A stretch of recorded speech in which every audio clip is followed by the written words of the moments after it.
Because it'll say it's toily again.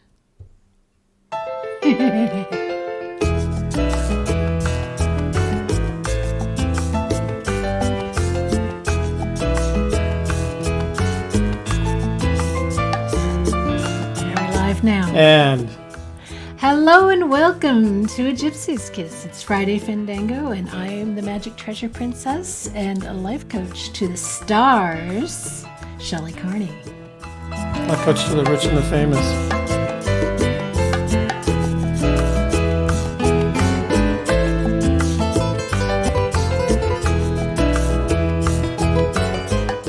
And I'm servant to the Magical Treasure Princess, Toby Younis. Thanks for joining us tonight. As you can see, we have a special guest who we'll be introducing in just a moment. We have a nice night planned for you, including some special surprises. You say a nice knife? Nice night, yeah. Nice. We want it to be nice. I thought you said nice knife. Oh, yeah, we have a nice knife for you if you don't behave. That's what we'll do. Sorry, we're running a little bit late. We decided to try this whole shtick on another channel before we started with you. Rehearsals, yeah. It was a rolling rehearsal. But stay with us because we're going to open up the phone lines and you're going to talk. You're going to get a chance to talk to the famous and perhaps even infamous Cynthia Meacham.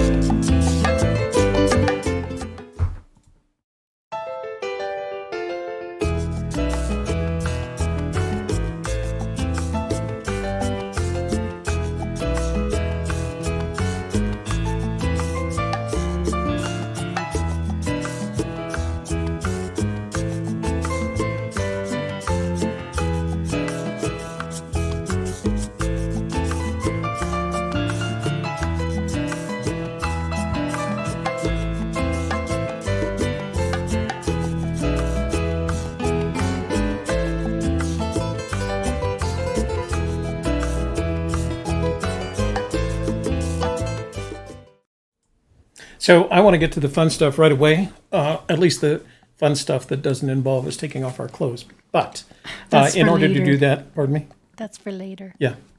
In order to do that, I've got to get past this part first. Housekeeping, you want towel? Got to have a towel to wrap around you. Wrap around you. There should be some folded near where you're sitting right now because you're never going to know. You never know don't when want you're to going to sit need on the chair naked. Remember to like our video. YouTube likes it when you like our video. And look, Cynthia likes it when you like our videos. Share it with your family, your friends, your neighbors, your business associates, and the entirety of your social network so that we can grow the channel. And then finally, if you're not already a subscriber, this would be the ideal time to subscribe. Click on that subscribe button. And when you get the chance to see the notifications bell, click on that notifications bell. And that way, every time we start a live stream or we even schedule a live stream, you'll be informed and in the know. Because there's nothing better in life than being in the know, as we all know. So here's my plan. Hello, Cynthia. Hi. How are you doing? Nice to see you again. I'm doing well. It's always a pleasure to have you here. Thank you so much. So I think we're going to go off script for just a little bit. Normally we do our giveaway right now, but I think we're going to save our giveaway for just a little while. We'll get it done before the end of the night because I know there's a bunch of you out there that do want this, as I call it, the Yellowstone package. So we're going to make sure that we'll do that before the end of the night. But the reason Cynthia is here is because some of you may already know she released a video of a conversation that she had with Forrest Fenn regarding his new book. Can you show them the book? Which she has with her tonight. And she had kind of a fun conversation with him. And I asked her. The secrets fell out. Secrets slipped out at the bottom. So actually, I didn't ask her. What I did was I had written Forrest, and I said, would you mind if I read your new book on our channel? And because I think it would be interesting for the community to listen to it. It sounds like a cute book, and I promise to protect all the things that are important to you. And he wrote me back, and he said, Toby, I would love to, except I've already made that promise to Cynthia. So my second call, being the mercenary that I am, was to Cynthia. And I said, would you like to read Mr. Fenn's book on our program? And she said at that point, she didn't have permission. She didn't have any of the permissions necessary to do that. That's right. You had talked with Forrest about the possibility of kind of publishing it on your blog, but that's all. Yes. And so when you called Forrest and asked him about this idea, what was his response? Obviously, I didn't call, but through emails, I first suggested that I go to Forrest's home and actually set up a couple cameras on tripods, and I would actually record us just having a very informal chat about his book.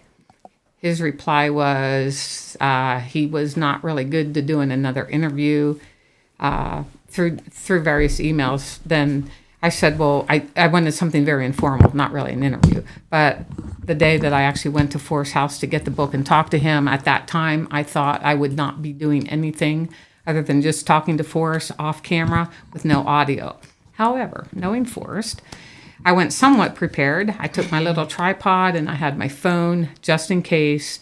And as soon as I walked into the office and saw the book, I said, may I set up my iPhone using the camera on a tripod? And he said, yes, I could.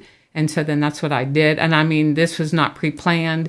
He was up just for a second. I set my camera up on the tripod, aimed it at the couch where we were going to sit. I had no idea how the framing would come out, but dang, I lucked out, and I actually didn't have to crop anything of Forrest and me talking. And then when I put the book in there, so it started off, for some reason, Forrest actually wanted me to read the book to myself. He sat beside me and he said, I want you to read the book.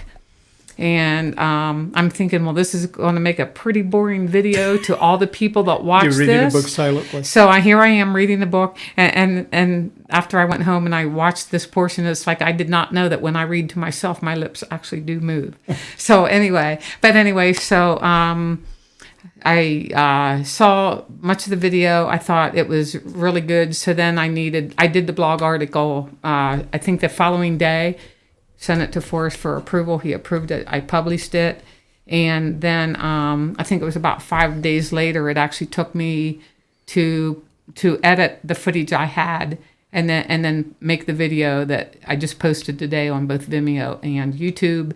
But I actually had it done yesterday, and I sent it to Forrest for approval, and he liked it, and he said, yes, go with it. So now it's public, so everybody can see it. And this is purely an opinion based on the fact that I did see the video a couple of days ago, but I got the impression he's very proud of this work. He is very proud of this book, and it started off that Ardi, who is his great-granddaughter, is on almost every page of this book. And originally, Forrest said, whether it was on my blog or on the YouTube video, I was not allowed to show any pictures of Ardi. He said, I could use the pages, but would I be able to block her face out?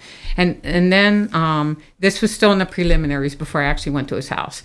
And in the meantime, he said he was waiting to hear back from Ardi's mother, and apparently she did give Forrest approval for the pages with Ardi's face were both allowed on my blog and in my video, which made it so much easier for me. I didn't have to, block out her face. So, And then I think maybe, I don't know if that's the reason then that Forrest was a lot more lenient with me, allowing me to put my camera on the tripod and film it or not. But anyway, I believe that Forrest, I know he really enjoyed the blog article and he really liked this video. So here we are. So I have a technical question for you. Your audio was collected by your iPhone, is that correct? Yep. And you had no additional lighting? That is correct. Just the room lighting? That is correct. I am impressed with your iPhone. What model is that? It is an iPhone 10, and I love it. Yeah, absolutely. I am very impressed. Yep, and the tripod and phone were just on the ottoman, so probably that would have been like, what's from here to the wall? 5 feet? 5 or 6 feet. About 5 feet away. And it captured both the video and the audio. No, very well. I thought the audio was great. Yeah. Well, without taking any more time, or as the guys on stage say, without further ado, I want to play this video for you. I thought it was one of the most touching videos I had ever seen of Forrest Fenn. And I think the combination of the two of them sitting together on the couch and having this wonderful loving, caring conversation was just really something to behold. So I'm going to play the video, and then we're going to talk about it a little bit with Cynthia, and then we'll open up the phone lines before we go do anything else. And that way you can call in, and if you have any questions of Cynthia, we can answer them then. Let me just say one thing before you start it. Yeah. So if you just, so the video's 14 minutes and 45 seconds long. Yeah. So basically 15 minutes. It starts out, I tried to, if you're going to watch me read a book for 15 minutes, that is not very interesting, especially since this is a kid's book with no R-rated dialogue, Yeah, right. which would be my preference, but it's a kid's book. So anyway, so to make it somewhat watchable for adults, I did try to weave in shots of me and Forrest in with me reading the pages of the book. So just try to hang in there is all I can say. The end, when we get done with the book, and I just actually talked to Forrest about how this book came to be, that will be the topic of conversation, don't you think? I agree. And like I said, I feel like he's very proud of this work. And I know it started out where there was going to be 100 copies distributed to families. It was not for the public. It's gone through with Cynthia's help and with Cynthia's urging, motivation, inspiration. He's gone a lot further than I think he originally planned to, especially allowing us to play it on our channel. But what I'd like you to look at, it strikes me that he's very proud of this work. And honestly, I think he has a right to be proud. So let's switch over. I'm going to switch over the screen. You won't see us on the screen. We're just going to play the video. And I'm going to turn off our audio right now.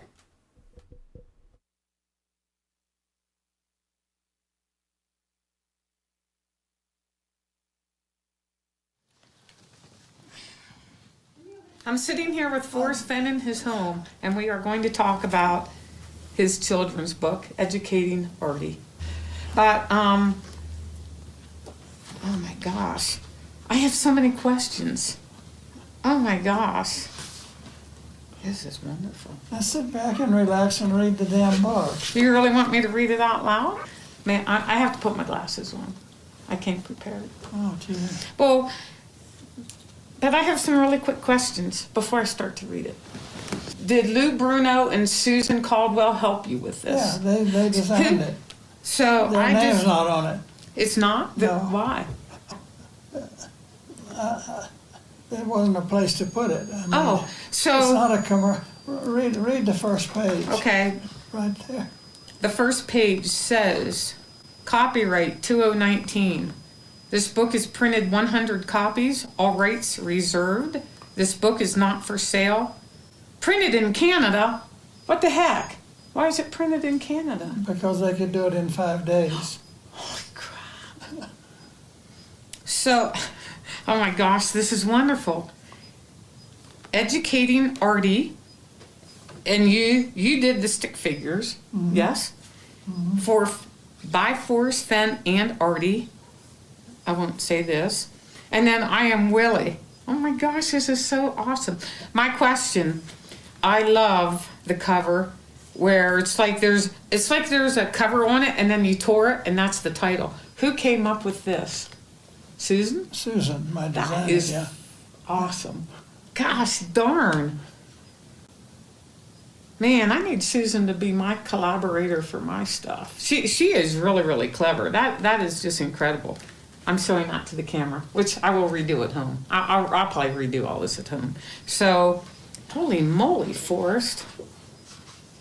This is just... While I read it, can you talk to me? No, you read it and I'll sit here and kibitz. This book is dedicated to great-grandma Kiki, who is Peggy. Thanks for 66 great years. May I No, read it out? no. Don't read it out loud. No, Okay. don't read it, just Okay. read it. Forrest asked me to read the book silently while I was there, but for this video, I will read it out loud. Forrest says, Ardi, please put your boots on and let's go hiking in the mountains. You can learn so much, and maybe we can see some animals.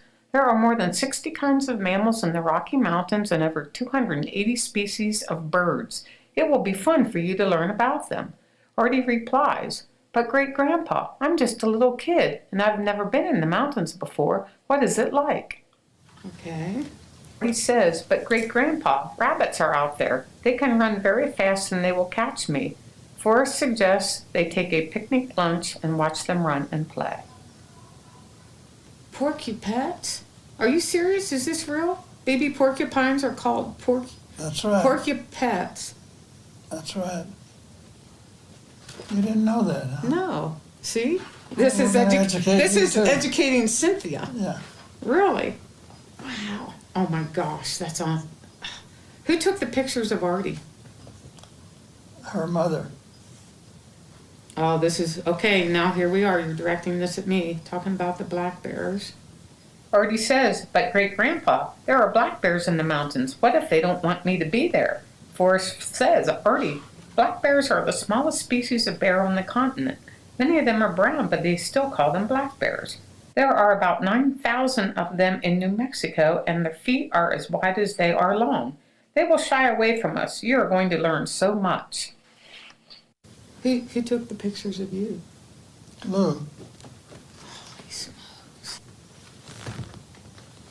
Ardi says, but great grandpa, there are skunks in the forest and they smell really bad. I don't think I would like it. Forrest replies, Ardi, if one comes up to us, we must stand real still and not say anything. If you put a cracker on your shoe, he will probably eat it and wander away. You will like the way he is dressed. Don't worry, I will protect you. But great grandpa, raccoons live in the forest too. What will they think when they see me? Forrest says, Ardi, raccoons also live in towns. They're nocturnal, which means they stay in their homes during the day and come out at night. They are very curious, and if we see one, he'll most likely climb a tree. Raccoons wear their Halloween masks all year round. But great grandpa, beavers are in those mountains too, and they have really big yellow teeth. That frightens me. Forrest says, the beaver population is declining in our mountains, so we will be lucky to see one. They use those big teeth to chew down trees for food and to dam up small streams. Did you know that they build their own houses? I call them the home of Brown. I'm kidding. Look at the page. Forrest did not say the home of Brown. Ardi says, but great grandpa, the deer have big horns. I think they will hurt me. Where will we hide? Forrest replies, Ardi, deer don't have horns, they have antlers, which are shed each year. Then the deer have to get busy and grow new ones. Animals like antelope, cows, and sheep have horns, and they don't shed. There are many thousands of mule deer in the New Mexico part of the Rockies. Ardi, there must be some animals in the forest that might hurt us. Can any of them slip up on us? Forrest replies, there are a few like centipedes, hornets, and mosquitoes, but nothing we need to worry about. I will be with you all of the time. I love this. Ardi, please look at me when I'm talking to you. The page starts, but Grandpa, I've never been in the mountains. What if I get bored and want to go home? This is when Forrest says, Ardi, please look at me when I'm talking to you. We can pick huckleberries and you can eat all you want. We may have to share the bushes with some birds because they really like them too. Forrest says, Ardi, there are more than 900 different kinds of plants in the Rockies, and most of them have green leaves. But it's autumn now, so they are turning into beautiful colors of red and yellow. We can take a lot of pictures for you to show your mommy and daddy. What do you think? Willie, you have to stay here because I'm afraid one of the wild animals will get you, but I'll bring some pictures home to show you. Ardi says, okay, Great-Grandpa, we have to hurry. While I'm getting my boots on, why don't you make us a thermos of vegetable soup? I will put some lemonade and crackers in my backpack. Now that's actually her mother's profile. Oh my gosh. Who came up with this? Mommy, we're home. Would you please help me get Great-Grandpa out of the car? Did you come up with this? Well, I wrote the book, sure. That's very clever. Well, you haven't read it yet. Oh my gosh. Okay, I'm going to read this whole page out loud. Can I read this out loud? If you want to. I do. This is excellent. Okay. Ardi's at the top of this page. She says, Mommy, we're home. Would you please help me get Great-Grandpa out of the car? Ardi, it's late. I was worried about you. Why does great grandpa need help? That's Ardi talking to her mom. She says, or Ardi says, a porcupine frightened him, and when he was backing away, he tripped over one of the 900 different bushes in the Rocky Mountains and hurt his leg. But he's better because I made a crutch for him out of a tree limb, and he can walk a little. The porcupine was really educational to watch. I liked him. And then there's a picture of Forrest using a tree limb to walk. Okay, I'm going to have to read this too because this is educational for us searchers. Okay, on this page, it has Ardi at the top. Her hands are palm to palm like she's saying a prayer. This page begins with, Ardi, what is that terrible smell? Ardi says, when a mommy skunk came up to eat a cracker from my shoe, great grandpa forgot to be still and he got squirted on the arm. But he's okay because I cleaned his arm really good with lemonade, and it isn't as bad as it was. Skunks are one of the 60 mammals that live in the Rockies. The kit was really cute, and I took some pictures to show Willie. It says, Ardi, what the dickens happened to his clothes? They look terrible. Ardi replies, Mommy, the rabbits were frolicking too close to great grandpa and made him spill his vegetable soup all over himself. But it wasn't much of a problem because I took my handkerchief and wiped away most of the beans and potatoes. Then there's a picture of Forrest with his shirt and vegetable soup all over the front of his shirt. Okay, Forrest, I have a question.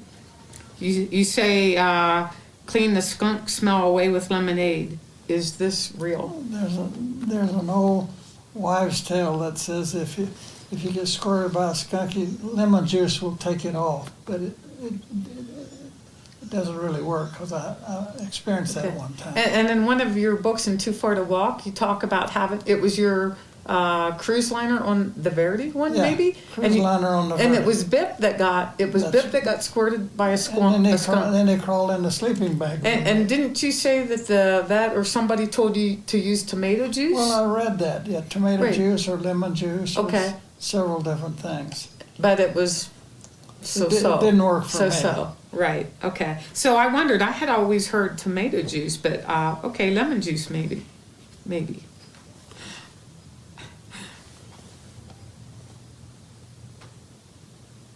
Okay, now on this page, we have Ardi with her hands on her face with her mouth wide open like she is in shock. And there is a picture of Forrest wearing his brown hat with bites or stings all over his face. It says, Ardi, what in the world happened to great grandpa's face? Ardi exclaims, oh, that great grandpa didn't want me to tell anyone. Hornet nests are rare in the Rockies, but great grandpa was able to find one. He tripped over it while running from a curious raccoon. He wasn't feeling too well until I put mud packs on his eyes. I think he will be okay. There were so many hornets they nearly covered the sky. I put my head inside my coat and they didn't bother me. It was really instructive. Good picture of Forrest with mud. His eyes are like swelled shut and there's hornet bites all over his cheeks and chin. Have you actually ever encountered hornets? Sure. Did you accidentally hit a nest in a tree or? I was with Bob Dunn one time we went on the Charlie Russell trail ride up on the Sun River in Montana, and Bob Dunn's horse kicked a hornet's nest. That was a mistake. Oh my gosh. But read what it said. Okay.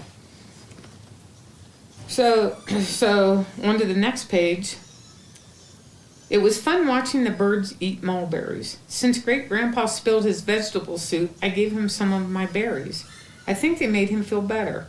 I really liked the mountains, Mommy. They were so much fun. When do you think great grandpa will be able to take me again? Maybe next time we will see a bear cub. And then the last page has Forrest with a an expression on his face. He is looking down, and the caption of the photo is, "Good Lord, she wants to see a bear cub." After all we've been through, now she wants to see a bear. Oh, I don't disagree. I want to see a bear every time I go out. There's Willie. And then the back is Willie. This is a wonderful book. So, how did this? What was the impetus, or what even got this started? I went to lunch with Doug Preston on the 27th of October. And I told him that I was thinking about writing a children's book. And he said, go to nature. And that gave me an idea. And 6 weeks later, here's the book. Gosh, that was really I wrote the book in one day. Oh my gosh. Then it took us 8 or 10 days to design it. And Susan and Lou came over here with their machine, and we went page by page, and I told them what to correct and what to change, but they know what they're doing, and Right. Well, I think the final product to me is just excellent, and.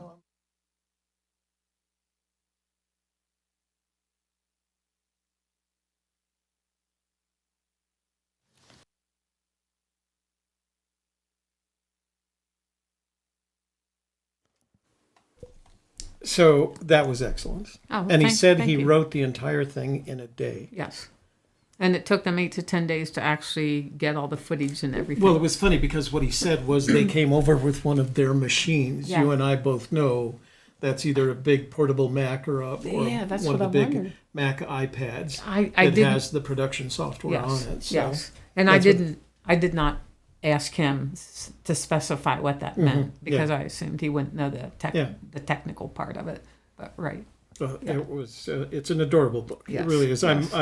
I think not that any of us are going to talk him out of it, but I think it would be great going into publication. I think it's that good, and that isn't just me saying it because it's Forrest Fenn. I really do think it's that good. Yeah. So the problem is they cannot. The original thing was Ardi's face was not allowed to be on the internet. Mm-hmm. There are instructions that Forrest gave me that I also have passed on to Shelley and Toby for this show. Mm-hmm.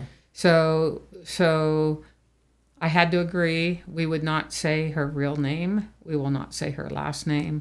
We will not say which of his granddaughters granddaughters is the mother, and we will not say where they live. That's easy because I don't even know. Right. Well, I knew. I knew the mom.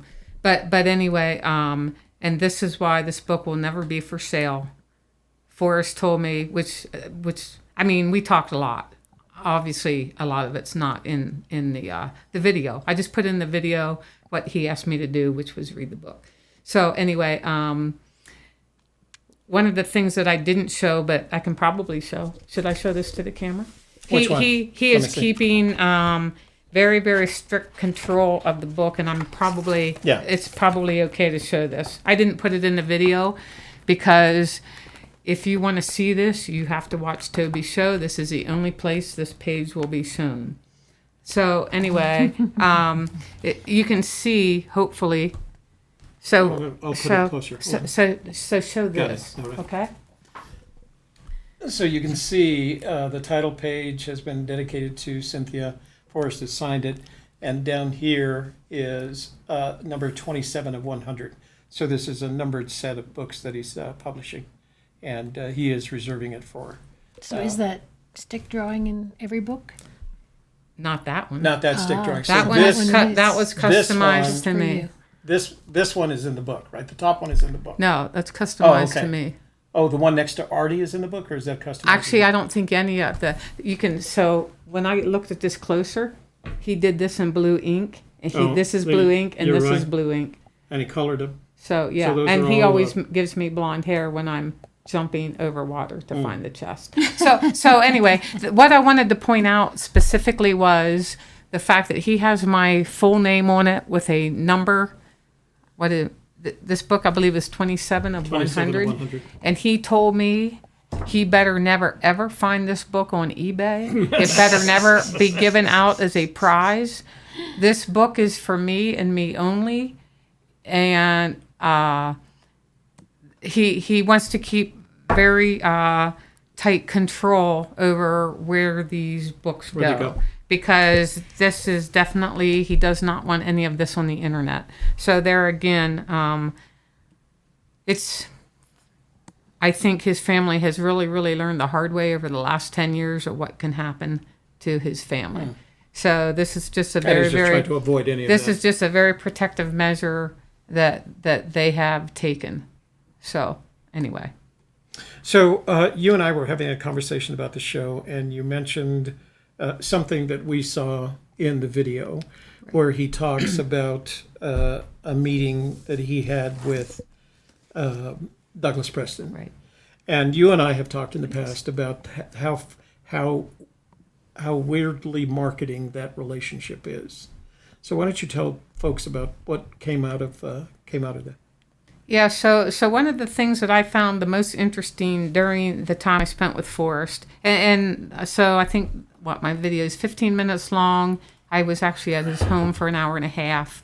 One of the interesting things that I actually did include in the video so everyone could hear it was when he talked about that he had lunch with Douglas Preston on October 27th. So I thought about it. I didn't think so much about it at the time, but after I got home, I immediately checked the calendar of when K-Pro, Mike, Allen, and I did the interview for her documentary, and it was exactly 8 days later. So then the wheels started to turn, and it's like, son of a gun. I think I'm okay to talk about this because Christy and Mike already put this on their show. But at the very end of that, or near the end of the interview, and you can actually go to K-Pro and Mike's show and see the actual video with audio of Douglas Preston saying, and I actually brought the quote, so I don't want to get this wrong. They posted this. Douglas said, "I'm going to say this. I believe a very significant clue was just said, but I'm not going to say what it is, and something new that no one has gotten before." So after knowing that they actually had a lunch 8 days prior, and this, I believe soon after K-Pro and Mike posted it, there was chatter, I believe in the chat rooms and on the forums, that sounded staged, or maybe didn't even sound staged. Could it have been staged?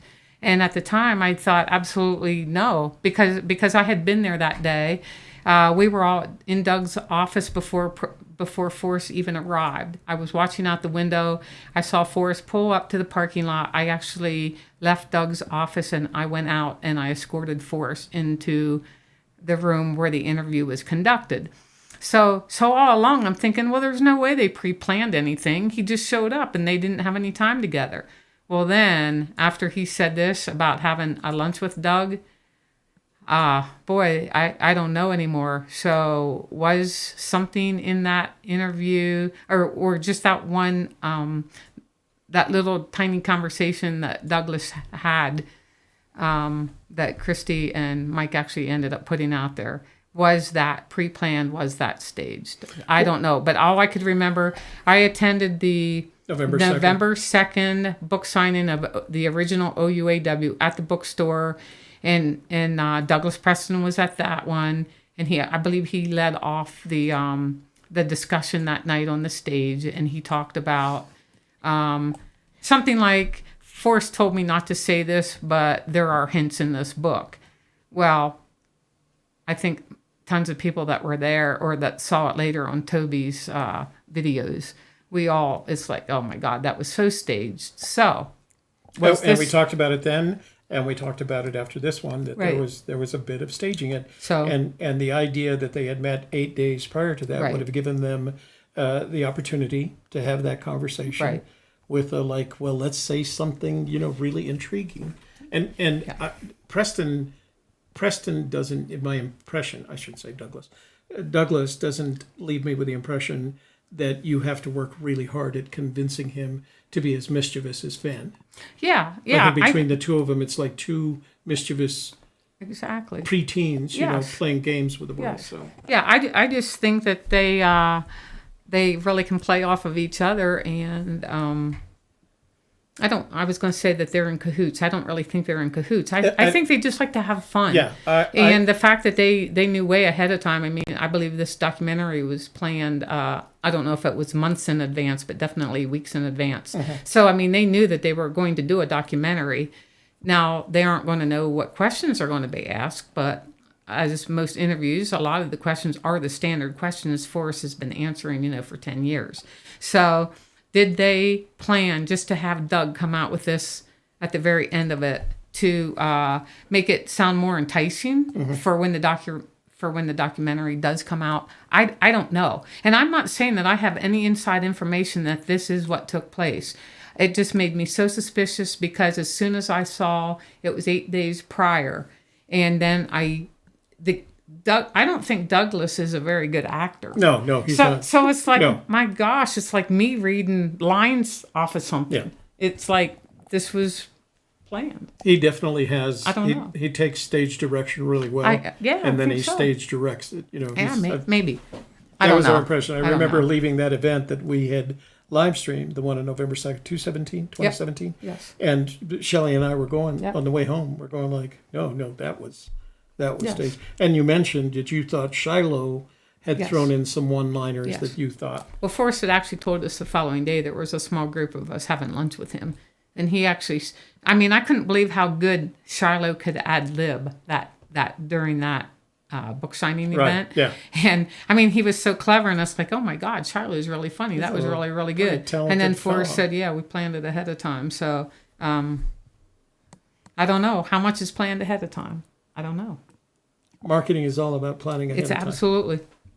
All right. So I want to open up the phone lines for Cynthia so that you guys can ask questions of her about this particular conversation that she had with Forrest. I told you before that I was very impressed, that it was a very, very soulfully written book, and he made it funny and he wrote it all in one day. And to me, that because I'm not much of a writer, that just amazes me that you could take that storyline and pull it out and make it cute and funny, and get your two best friends, Carol. Is it Carol? Carol and Susan and Lou.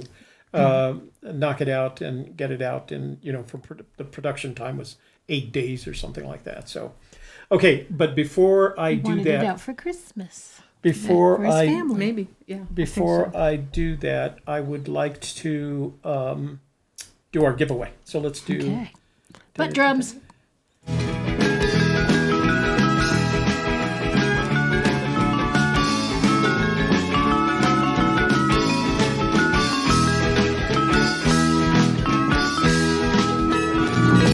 Oh, I wasn't paying attention. We missed the butt drums. You know Do what? it again. I am going to do it again because I know how much you love butt drums.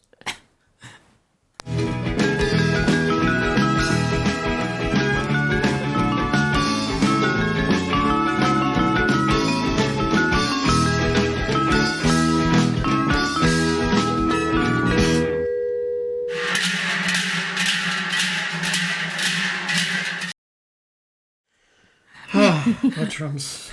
All right. So this giveaway is for what we call the Yellowstone package. It includes the Yellowstone National Park commemorative coin clad in Apparently silver. it's a magical coin. Magical treasure coin. That's how magical it is. The map of Yellowstone National Park It's a map of with YouTube? its Wow. own chroma key built in, so it's always blank.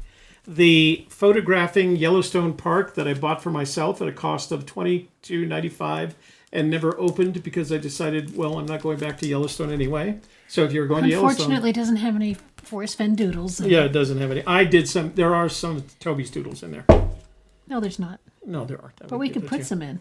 We could sign it if you want. And then this should copy, sign it, the for sure. May 2016 copy of National Geographic magazine, in which they spent the entire magazine Toby stole from the VA. talking about Yellowstone that I borrowed from the VA hospital, and we may have to give it back to him one day. So it was just laying there; nobody else was He reading was it. 2 years old at that point in Yeah. time, so I don't think they miss it. So, and I was about to have a new thing put in my chest. I thought, well, I'm giving them the opportunity to keep me alive for the rest of my life. Why not? Okay, so I'm going to switch over to the screen. Oh, you know what? I blocked out. Hold on, give me a second here. So we'll do a screenshot, but we're going to bring back us. There we go. There we go. So you can at least see what we're doing. And what I'm going to do is so this is the Forrest Fenn Hump Day Hoedown 2019, 12/18, which is the last Wednesday show we did. We'll start doing this again, of course, next Wednesday. We are going to have a show on January 1st.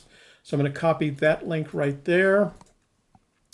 We'll go to commentpicker.com. We'll go to YouTube Tools and the YouTube Random Comment Picker. We'll put the link in right there and find out how many people made comments. And there are 59 unique comments. So that's an indication we're usually in the 70 to 80 range. So those are the unique commenters that are interested in Yellowstone. So there's some of those. And now let's start the raffle and pick the random winner. And the random winner is Mary Wilson. Mary Wilson. Mary Wilson. So, Mary, it's up to you now to take action. What I need you to do is send me your shipping address to a gypsieskiss@gmail.com. Our email is listed in the description box below. You didn't print any emails tonight, did you? I didn't because I wasn't sure we were going to get to Because them. I was going to write We'll her save name them for down, but I Wednesday. didn't have any paper. Oh, well, use this. Use that right. I'm taking that. That's one, hers. But you can. But Okay. you could show them that. All right. Well, Shelley's looking for pen and paper. So, Mary Wilson, let me finish my little pitch here. Mary Wilson, it's up to you now. What you need to do is send an email to a gypsieskiss@gmail.com. That address is in the description box below with your shipping address, and I will ship it to you this weekend, USPS priority. If I don't hear from you by the start of next Wednesday's show, we'll give it away again, okay? So you have till next Wednesday to reach out to me and contact me and let me know that this prize is yours. So another good giveaway. I do want to mention that if you're interested in the World Sand Project, we started our giveaways today, and what I'm doing for a giveaway is I'm taking one of the images out of the sand grains under the microscope. This unfortunately it doesn't do it justice. But I'm taking one of those images. I'm printing it on dye sublimation paper, and I'm printing it, and that's going to be our giveaway for next Friday. You have to put, if you want to qualify for that giveaway, it has the location of this particular image. In this case, it was Papakolia Beach in Hawaii, and my name as well as the date. So we'll give that away next Friday. If you want to qualify for this giveaway, you have to go to the World Sand Project, today's video, and make a comment just like the ones you do here, okay? And we'll continue to do that. We're going to take an image from each one of our, the microscopic images of our sand samples, and we'll give those away on the World Sand Project. So make sure you go and subscribe. We're at around 69, 70. We'd like to get to 100 in a couple of days, so it would help if you'd like to subscribe there and see the show, and more prizes to be won, all right? Okay, okay, so what I'd like to do now... Did you know that Mary Wilson is one of the Supremes? She's dead. Oh, that's She too won't be bad. calling. She won't? We'll have to give it away. No, I don't know. I think I think we should give that to Cynthia for her refrigerator. She'll take out the bottom part and just leave it at please that's touch. what I was thinking. Oh, Toby, you know me I so know you well. so well. You know me so well. Okay, so let's go. I think what I'm going to do now is I am going to open up the phone lines, and that way you can talk to Cynthia and ask questions about her little interlude with Forrest, and see what else she has to say about it. So phone lines are open. You know the number, 202-815-1171. If you call and it's busy, don't keep calling. Just send a text message to that same number, and I will call you. call you back so you can get it. Cynthia can hear you fine, so just go ahead and call. And then after we get done with those, I've got some text messages to read. We have Debbie Hoffman Jensen in the Facebook group. There we go. There's our first call. So that's different than this thing. Yeah. that you just read. Yeah. Hi, you've reached Includes Toby, Facebook Shelley, people. and Cynthia. What's your name? Where are you calling from? And what's your question for Cynthia? Oh, We've been dropping calls here we go today. again. Right, they've been Yeah. dropping Is it like Connor flies. again? No, that was Connor was from Connor's from Pennsylvania. Yeah, but they all have our phone number now. Yeah, we did a show this afternoon with a puppet. The gentleman is a very good friend of Shelley's, Grant, and I can never pronounce his last name. Bachoko.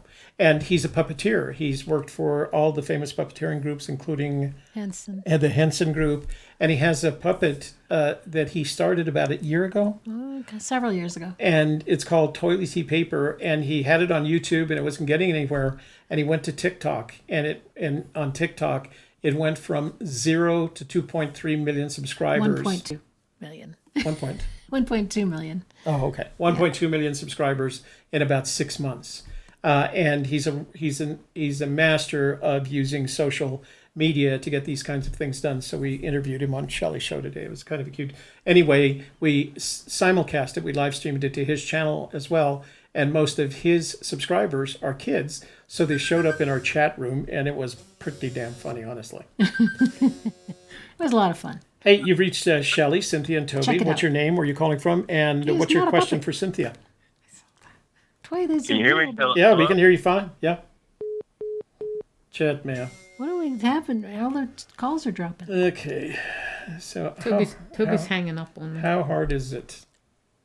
I don't know. Just they seem to be dropping.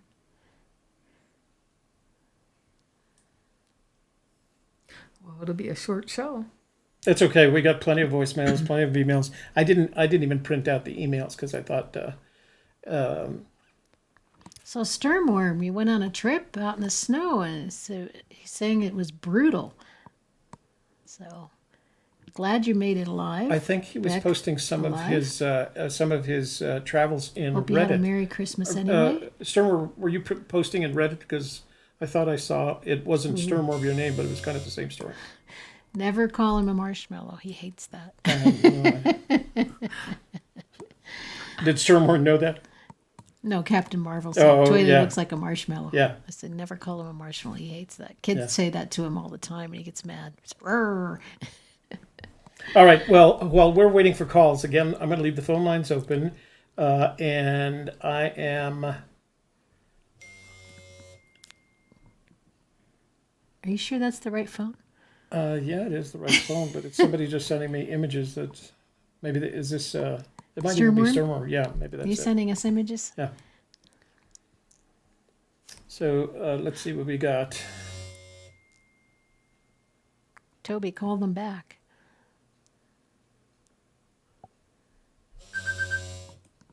There we go.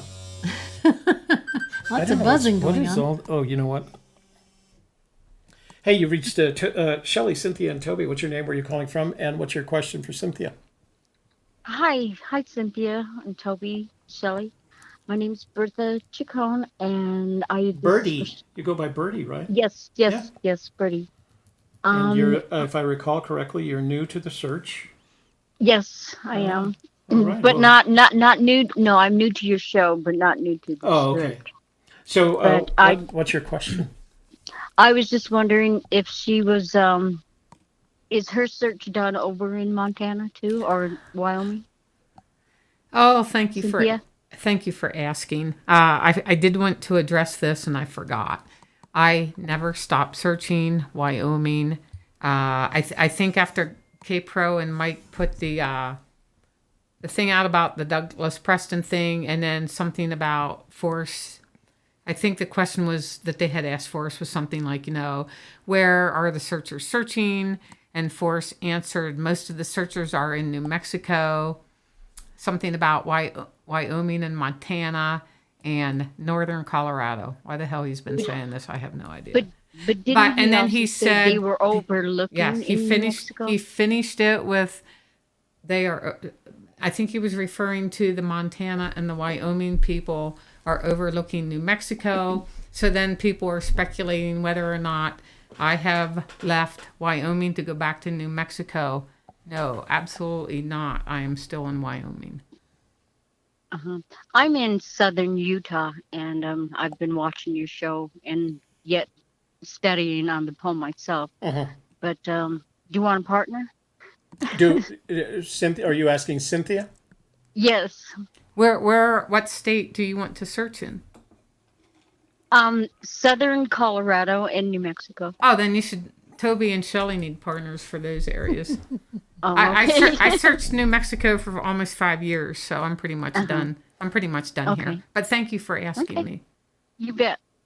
Good night. Thanks. Good night. Thanks for the call. Thank you. We got 3D Bronze says, hi Gypsies, hi Cynthia. Cynthia, I want to make you a custom treasure chest coin bank. What design do you want on the bottom of your lid? Sure, what he's talking about.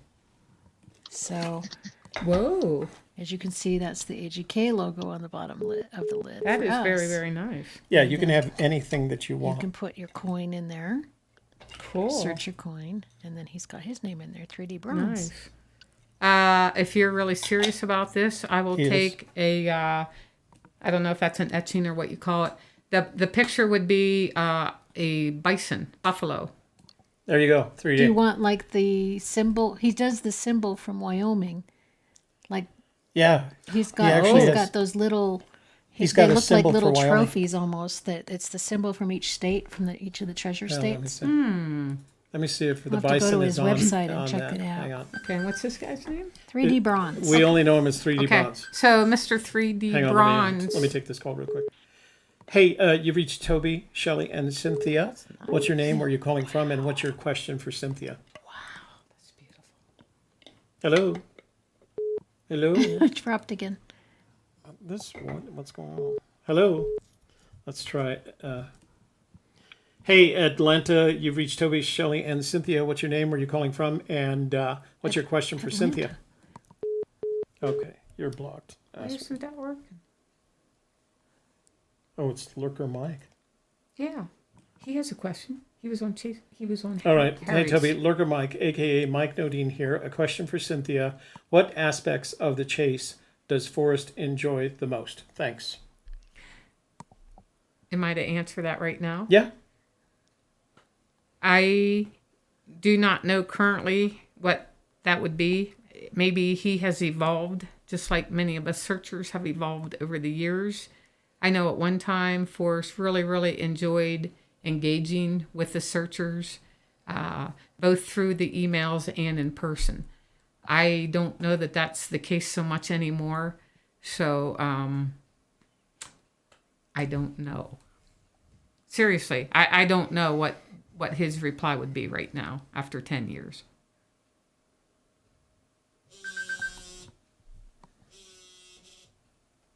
Hey, you've reached Shelley, Cynthia, and Toby. What's your name? Where are you calling from? And what's your question for Cynthia? There's something wrong. All these calls can't be dropping. All right. They don't want to talk to me. So, no, we got the call. They want to talk to you, Toby, not me. That's No, not no, got no, nothing no, to no. do with No, it. We've been because having we've made it call very drop clear. today Okay. for some reason. So give me a second. I'm just going to restart my phone. That's way too many call drops. Or it could be just people being annoying. Who knows? Not many in a row, though. That's unusual. Wait, can I go back and talk to... 3D Bronze? yes. Uh-huh. Okay, 3D Bronze. I'm starting over. Real quick.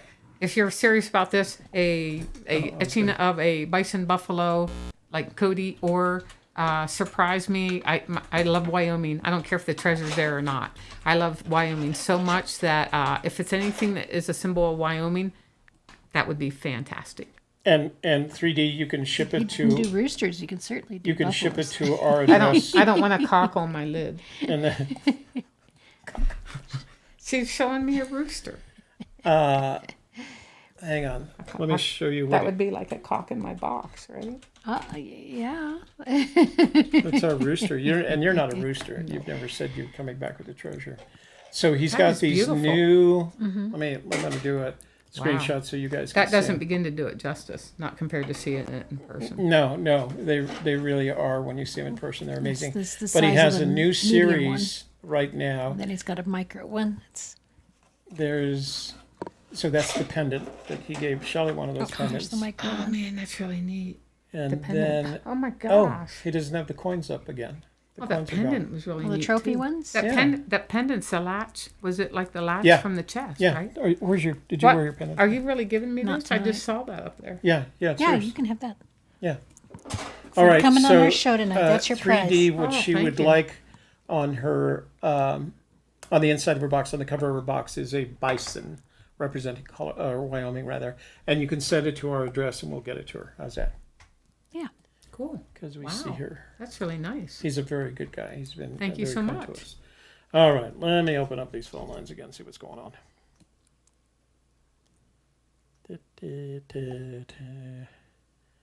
Let's make sure it's do not disturb is off, and phones are on, and reasons are on. Okay. Did you say Jesus? Because Did I say Nice. Jesus? Did I say Jesus? I guess so.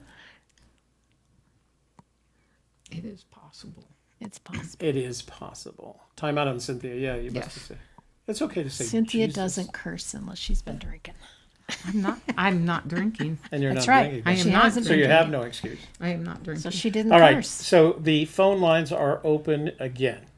I'll try this one more time, and then we'll go to voicemails, and then we'll go to text messages. So we got to get those taken care of tonight. So the phone lines are open. You want to play the little phone line is open video? Yeah, I do. If I can find it here. This is really hard being this far away from.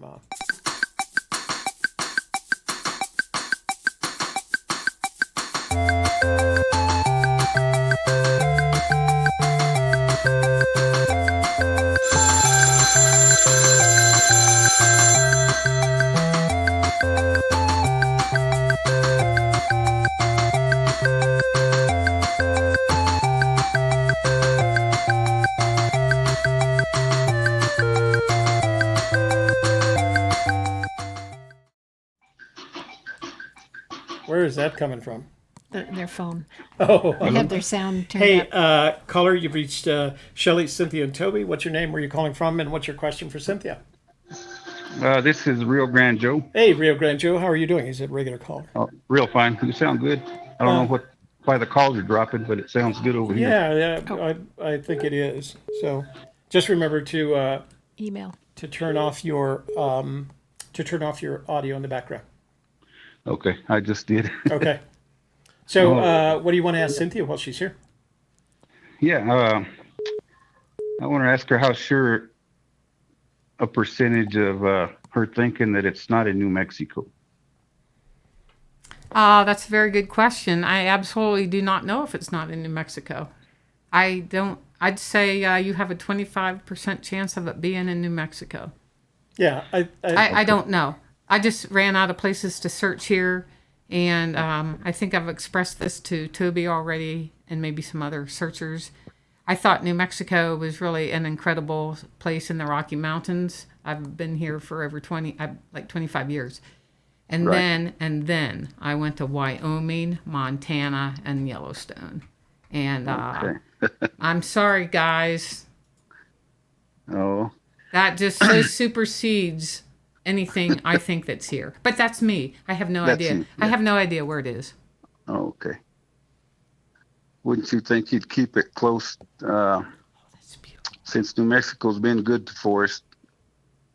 I think he's probably got it closer than the other states.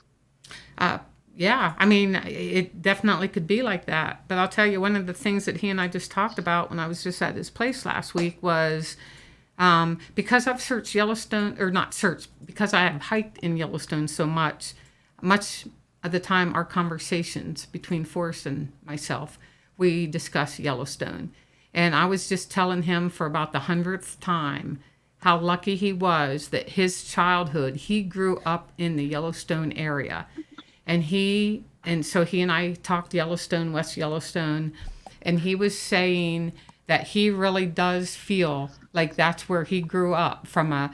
They started going Okay. there when he was 2, and then I think Right. until he joined the military. He said all that Texas was for him was going to school. In his mind, he grew up in Yellowstone. Now, your question isn't about where he grew up and what he liked. Your question is, don't I think he would keep it closer to him? Right. That's good confirmation bias for New Mexico. I used it myself for 4.5 years, so you might be totally right. Yeah, if he was going to throw himself on the chest, he probably would have been closer to home.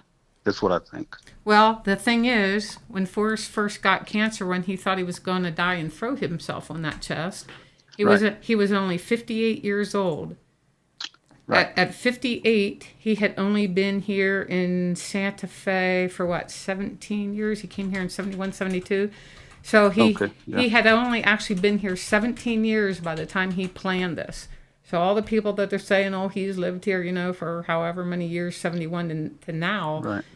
He had this spot by 88. So that's 17 years here.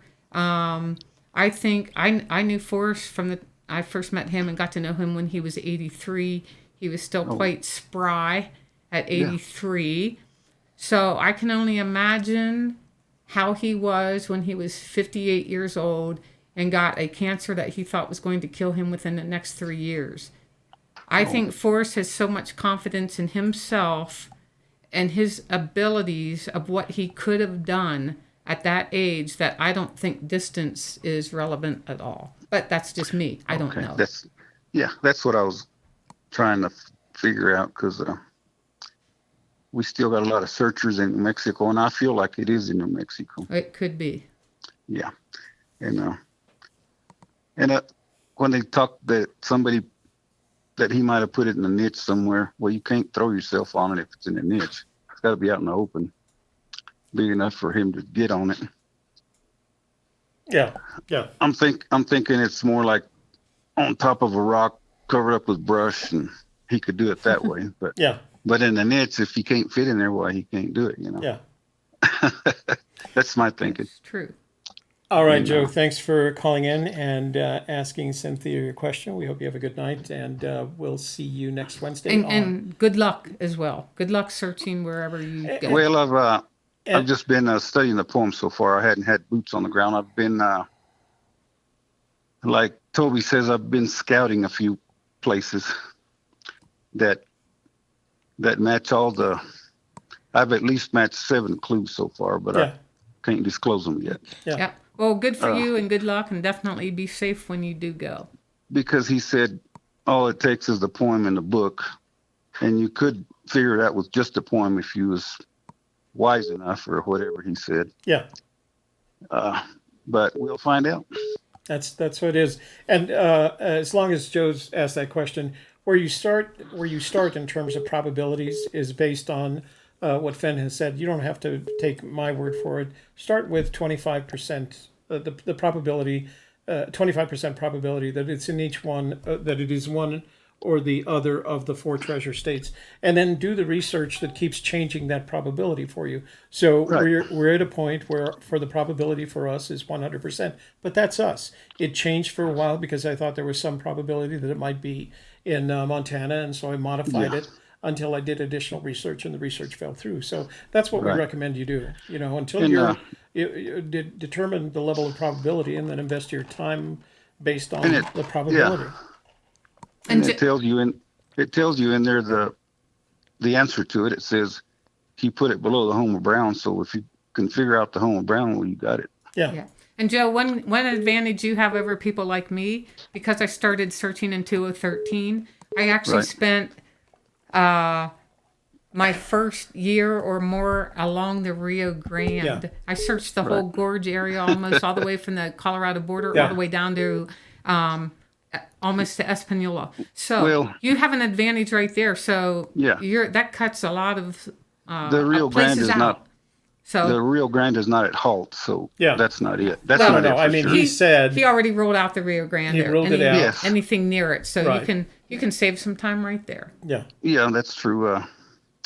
And maybe this coming spring somebody will spot it. Yeah. Sooner or later, somebody will find it. Sooner or later, yeah. What I've been looking at, there's more than 2 or 3 homes of brown right there in the same spot. Well, don't tell us your secret. No, well, no, it's not going to lead you to it. I'm just giving you a few bricks for your yellow brick road. Yeah. But anyway, and I figured there's 4 blazes. They're looking for just 1. But right there in the area I'm looking at, there's 4. But one of them's the right one. Yeah. 2 All of them right. you can see with your eyeballs, and the others you can't. Got it. So good luck. Keep looking and keep the old that's chin just up. my You know? Yeah. that's just my kicking around. So that's another bushes. thing we tell people, especially when somebody says you're wrong. There is no wrong until you have the treasure chest in Until your you hands. have it, yes. Nobody's wrong. Yes. It's all opinions, and opinions are just that. They're opinions. Yeah. And you can't have wrong opinions. You can have wrong facts. You can ignore the facts and things like that. You can ignore things that Fenn said. And I've heard of. But there's no such thing as a wrong opinion. I think Fenn on one of those shows he said, if you can get 3 or 4 clues together, you could find it. Yeah. The right ones. Right. Yeah. And that's what I'm looking for. Just all the clues to start matching up. All right. Let me take some more calls. All right. Let me take some more y'all. calls. Thanks for calling Thank in you. tonight. We appreciate it. We always like hearing from you because it seems like you're putting a lot of thought into this effort. So thanks for that. Yes, thank you. You have a good evening. You too. Bye-bye. Sturm, do me a favor and send me a text message so that I can call back at that number. I have a couple of questions for Cynthia in the Yeah, chat go ahead. room. Captain Marvel and Jimmy Faust. Captain Marvel says, did you move to New Mexico just to search for the chest? I did not. I moved to New Mexico 25 years ago. So that was long before I ever heard of Forrest For a job, Fenn. right? Yes, I moved here for a job, yes. And Jimmy Faust says, did Cynthia Cambridge, hold on tell just a sec. how Fenn will distribute his children's book?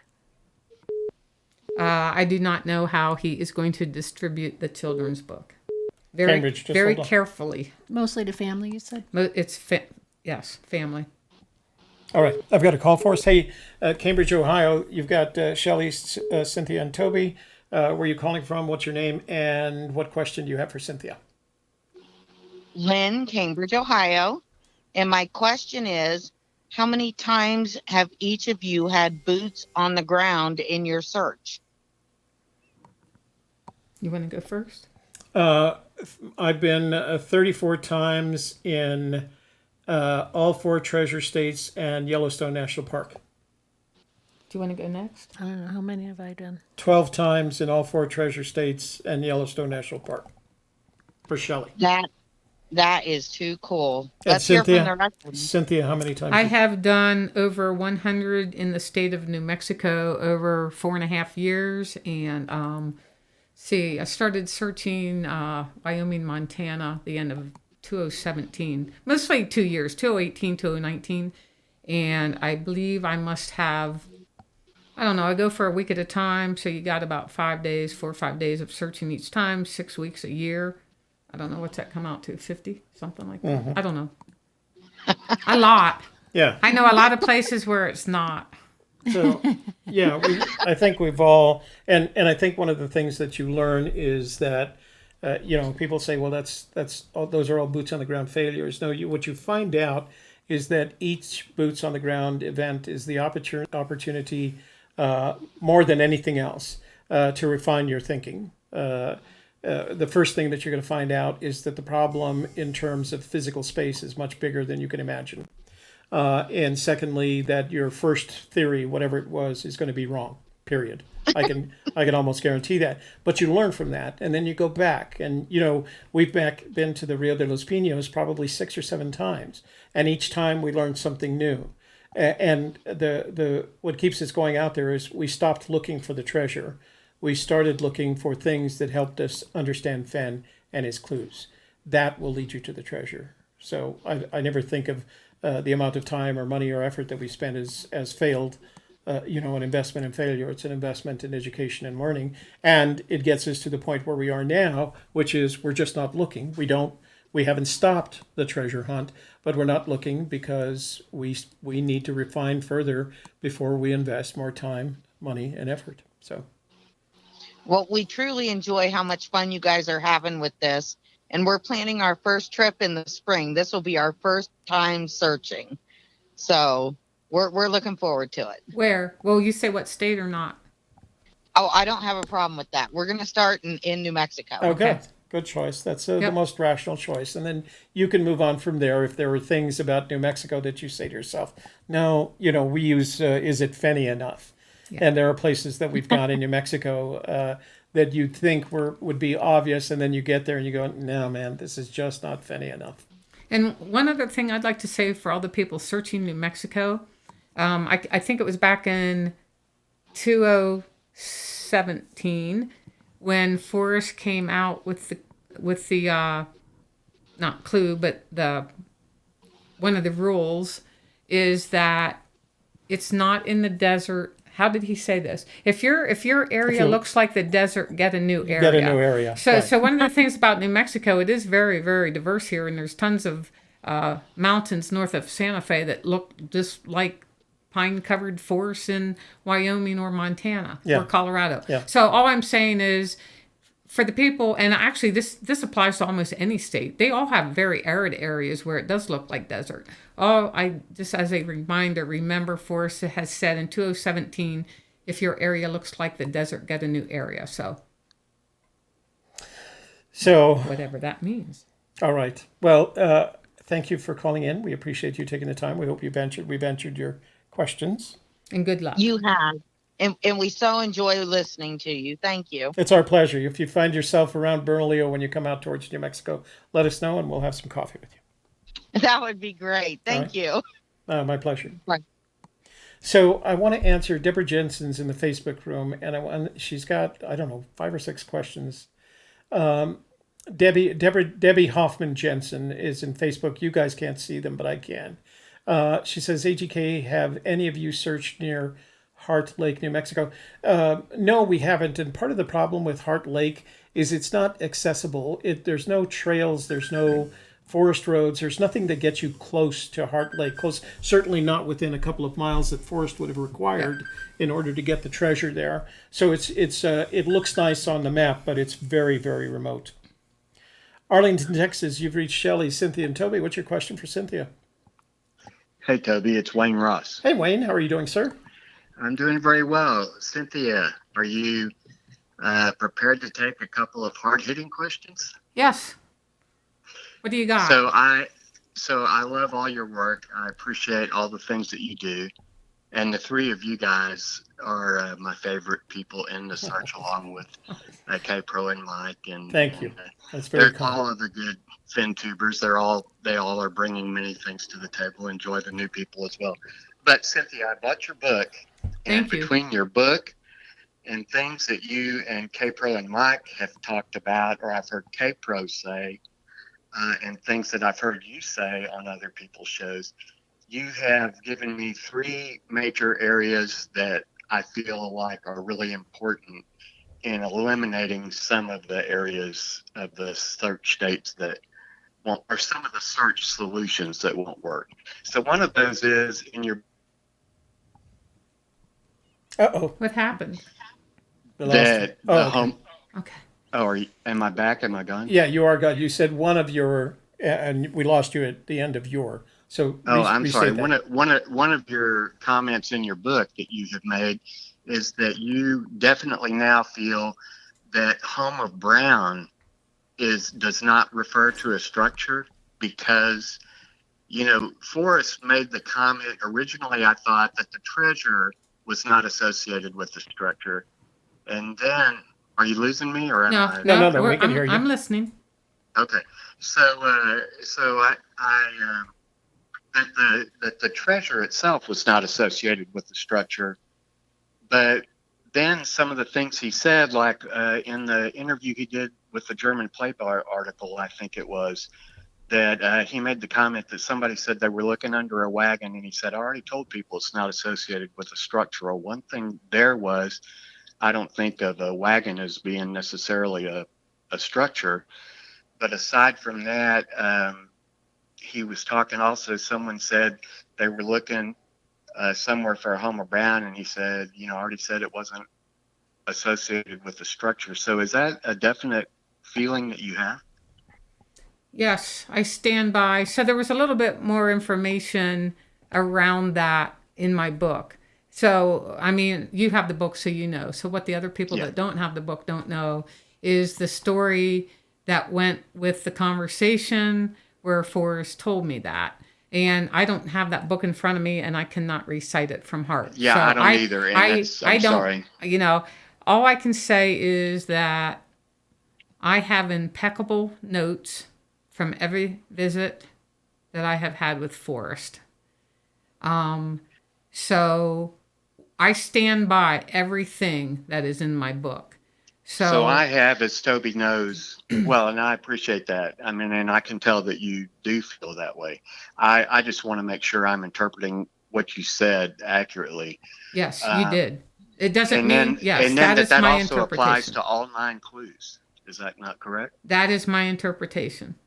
Yeah, see, I think that's a real, because for me, for example, my Where Warm Waters Halt was, and I think most people know this who have been in AGK for a while, is the water tower or steam train stops. And in particular, I am looking in the Rio de los Pinos. And so if it's true, that invalidates that being a potential WWH. It doesn't invalidate Toby's theory, but it does mean that that's not associated with a structure. And then also, if Homer Brown is not associated with a structure, then that means that it's not a Brown building or a home that someone named Brown lived in, or a Brown park structure, because those are almost always Brown, those kind of things, correct?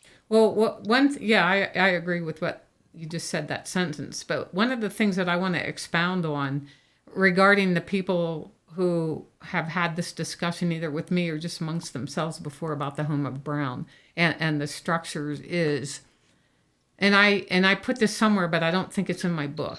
But I think this is on my blog. I do believe that the home of Brown can be a place on a map that maybe at one time had a structure.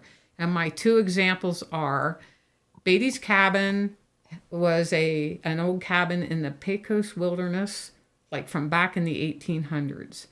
On any map of, or at least of my maps of the Santa Fe National Forest, there is a spot on there that signifies Beatty's Cabin.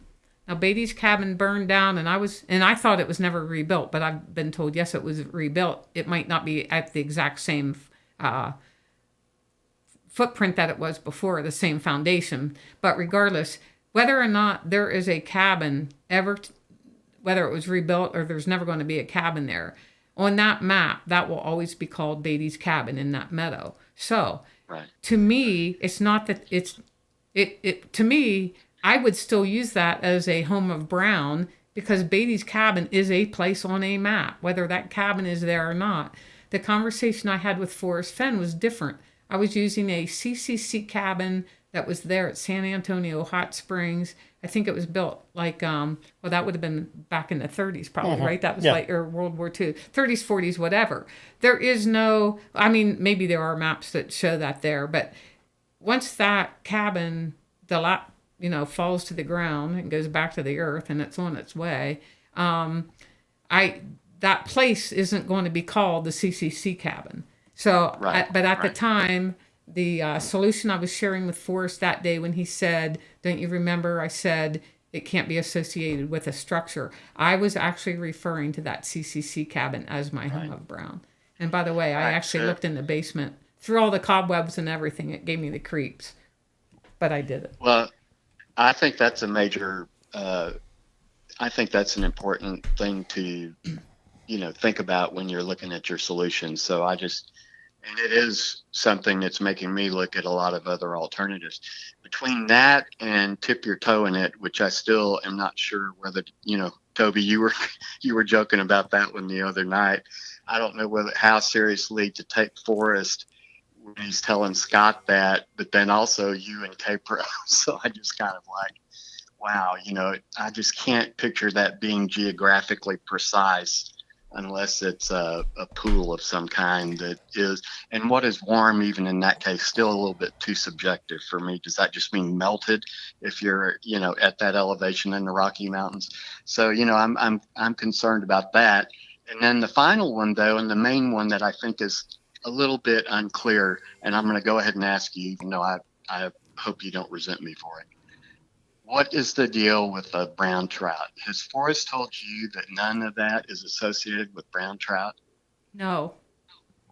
People confused my words, and especially Facebook, I was told.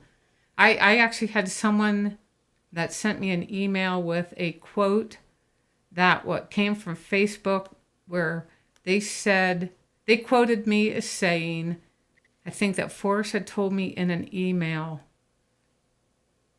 that about the hermit brown and trout or whatever, and it was not correct at all. It was not, and there again, I think I just briefly touched on that in my book. So Wayne, and there again, I can't remember exactly what I said in the book. I stand by what I did write in the book. For one thing, about the people that do, they're not sure about me and the book. Everyone should know that Forrest approved that book before it was published. So even though he can't really remember what was in there, I mean, you have to remember this was a long time ago, and especially the conversation. The book came out in 2017. These are conversations I had with him in 2014. So, and that's the other thing. I don't think people email him. He doesn't remember what he told me. So unless he's going to look it up in the book, or I'm going to, it's just not my hassle to do this. But one thing, because you asked one more that, and I have one more thing to say about the Homer Brown, which whether it's a structure or trout, there are many references throughout the years where Forrest talks about the 9 clues being able to withstand the test of time, and he's talking 1,000 years. There's one of the places he actually refers to geological clues or geological places. When you talk about your water tank, and that was actually, I actually used a water tank early on, the one up by the Chama train as well.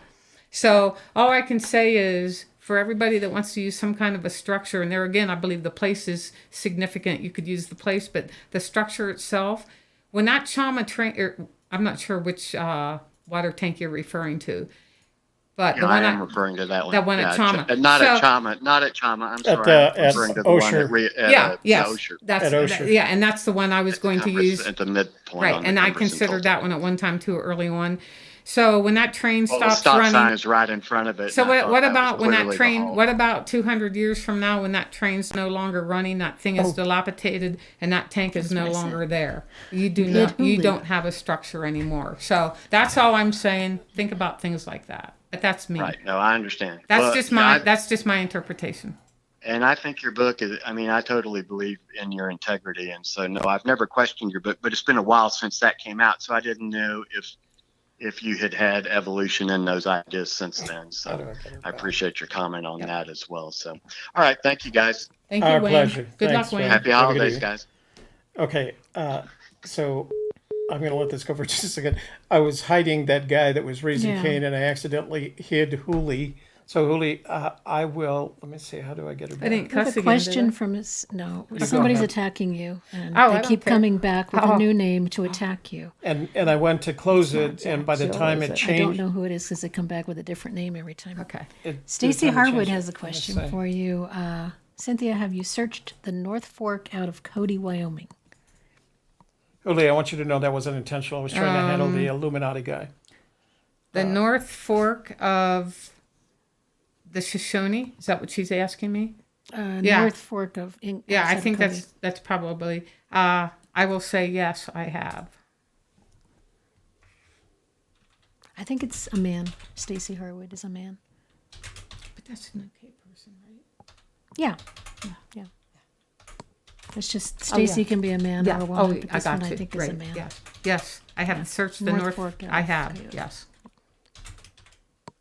And K-Pro is feeling sick again and might go to urgent care. So, gosh. That's not good. Yeah, she's relapsed because it's all that flying on the plane. It's this time of year, the plane is just full of germs. Ew. Yeah. How do I unhide? But I told her the book was on your channel since she made it in late, that she Holy- could go see it holy- on your channel. I'm sorry. Holy, send an email to a Gypsy's Kiss with your channel ID, because I have to go to your channel ID and I can't get it from here to fix it. It was absolutely a mistake. That was not my intent. So please forgive me for that. Hey, you have reached Shelley, Cynthia, and Toby. What's your name? Where are you calling from? And what's your question for Cynthia?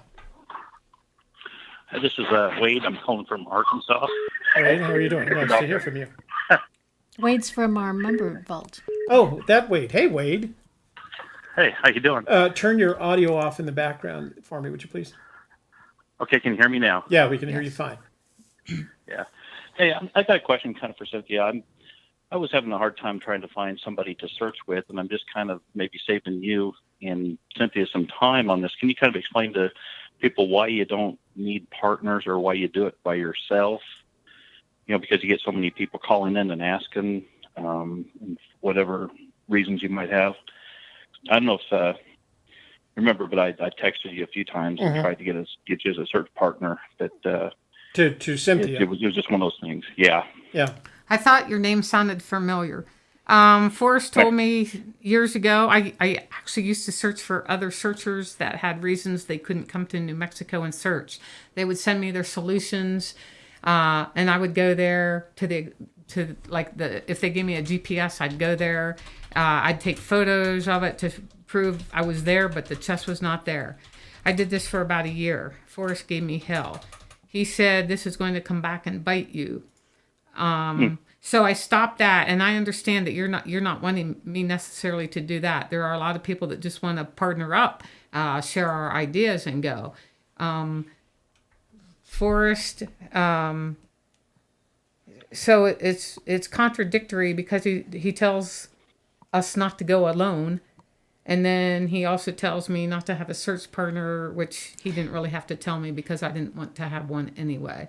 For myself, I like the freedom of just jumping, whether it was New Mexico or even going to Wyoming or Yellowstone.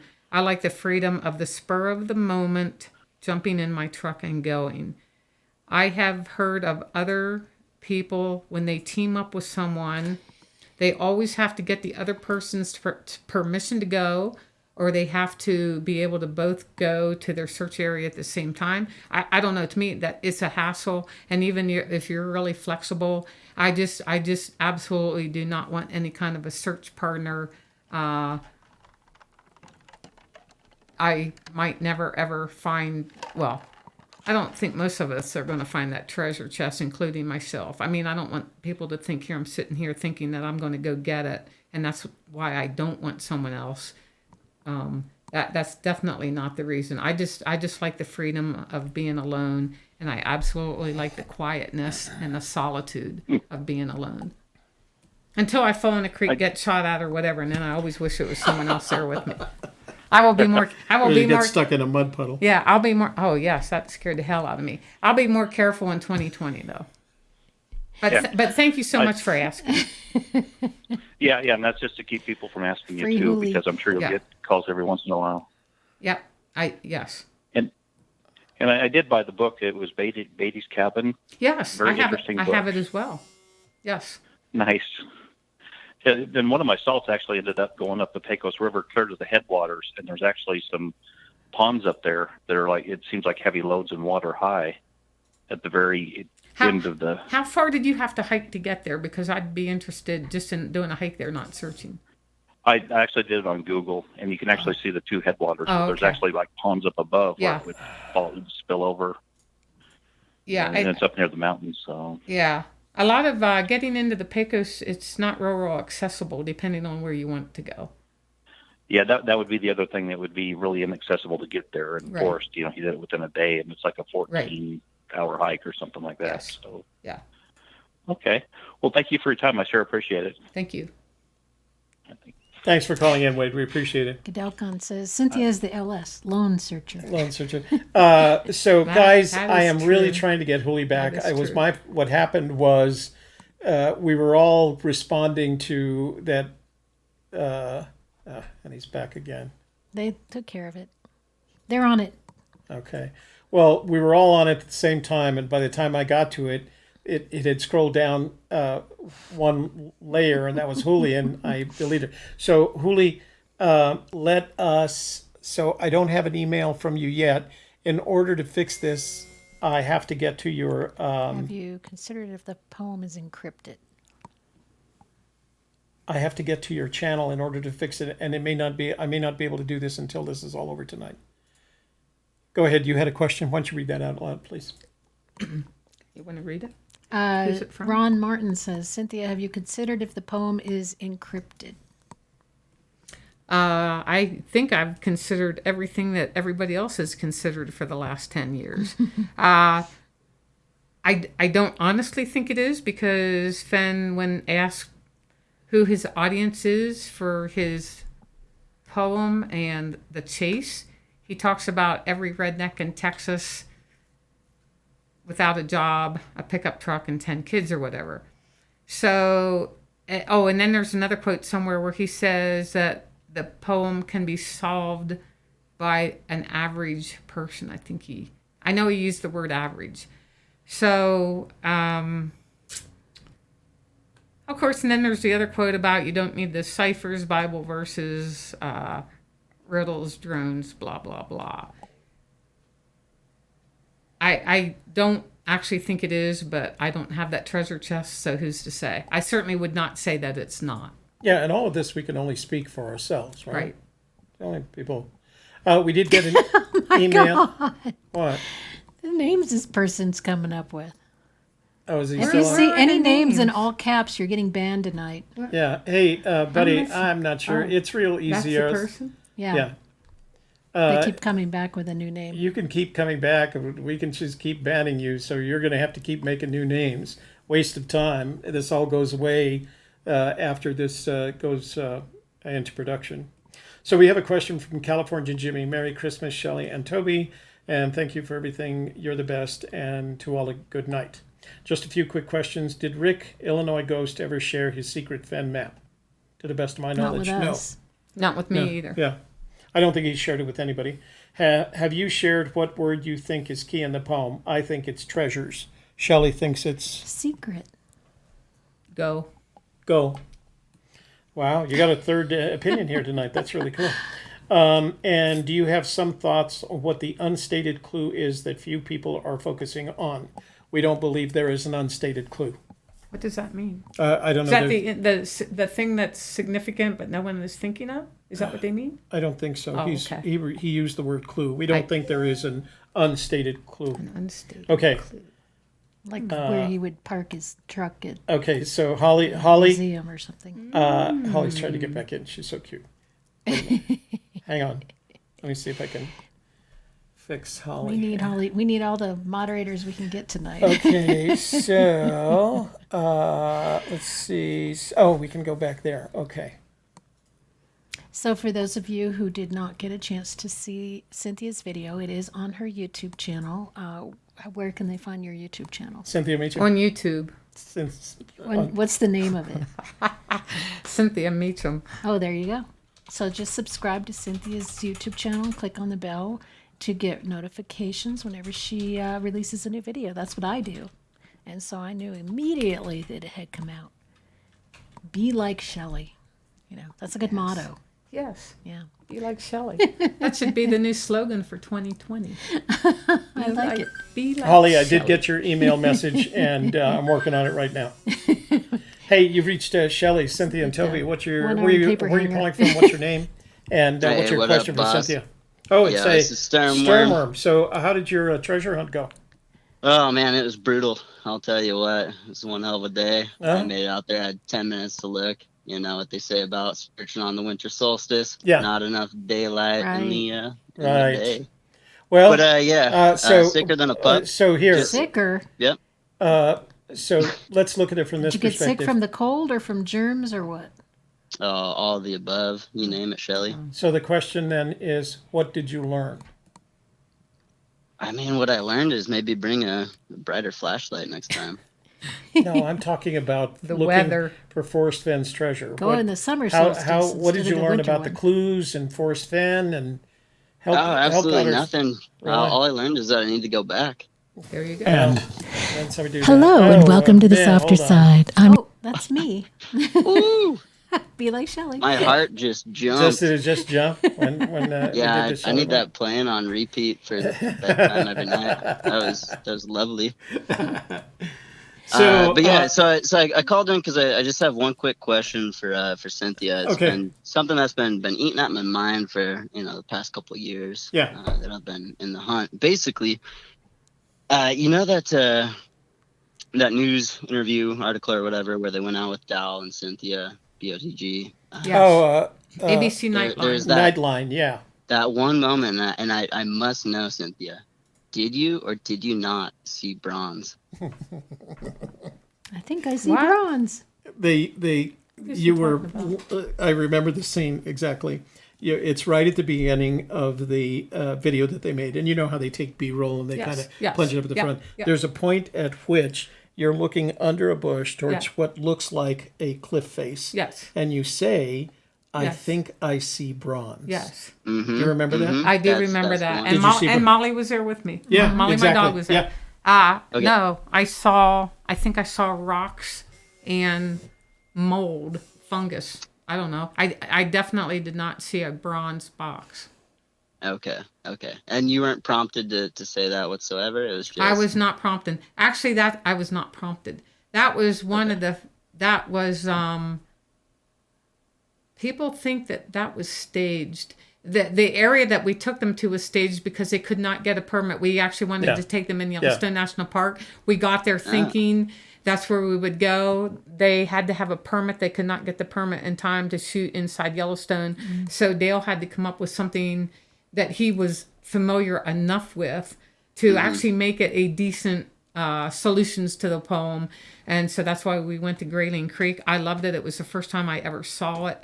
And regarding, as far as I can remember, regarding any of the dialogue, there was nothing staged as far as I remember about that. Gotcha, In fact, I gotcha. I didn't know the area at all. Dale had to say, "Hey, this is where we're going to go. This is where we're going to park," and it's like, cool, let's go. That's So, hysterical. Because what I will say is I do strongly believe you were a 6-foot searcher. you know what? There were so many good hiding spots there. The bad thing about doing media is they are so time restricted, and they Dale, Molly, and I had to go back to the car after we weren't really out that long, but they continued to do B-roll for their show and collect a lot more footage in that area. So I'll tell you what, that is a good area. Nah, it So definitely is. I can tell you from our experience, media personalities will call and they'll say, "Can you take me out on a search?" And then you say, "Sure." And they say, "But I only got about 2 hours." Yeah.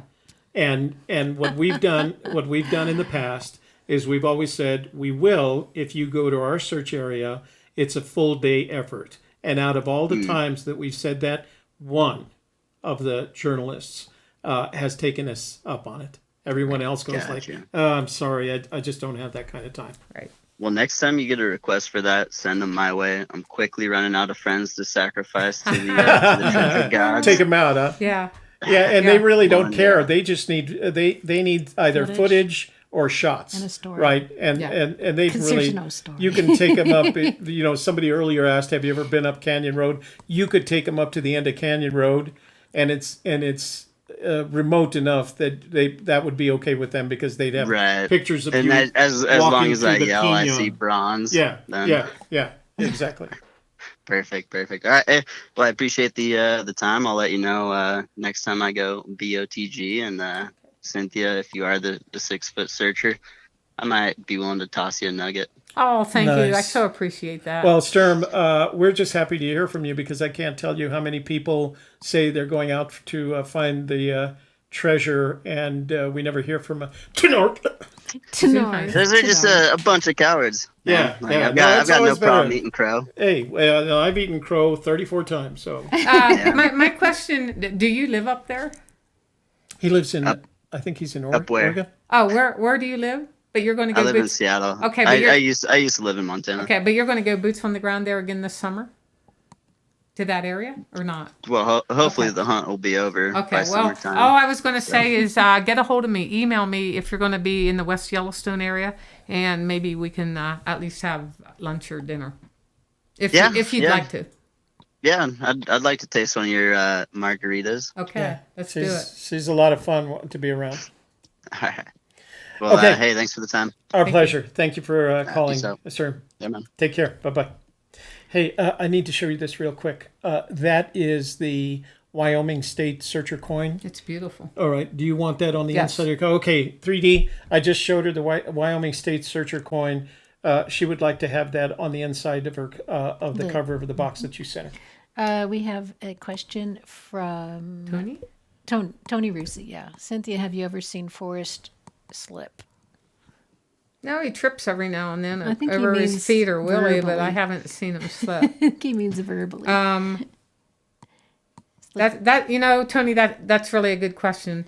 I am 99.99 to infinity that Forrest never slips.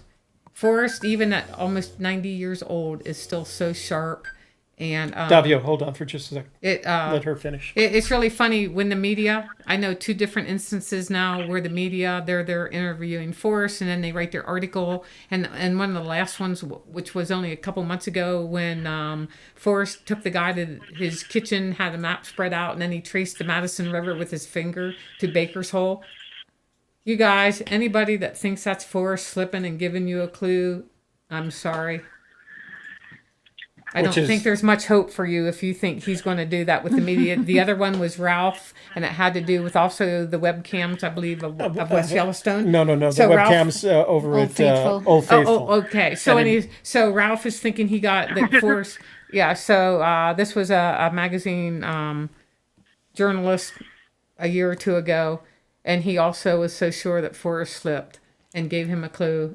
No. Absolutely. Yeah. I am positive Forrest does not slip. The working hypothesis is that if Forrest sends a journalist to where you're looking for the treasure, stop wasting your time. Right. Yeah. All right. We got Davio 22 on the call. Davio, we've got Shelley, Cynthia, and Toby. Have you got a question for Cynthia? Cynthia, hello. Good to see you. I'm glad you're doing well, and your search is still on. Yes, sir. That's a lot of years, me and you both. So I was wondering, are you working with a keyword in your search theory?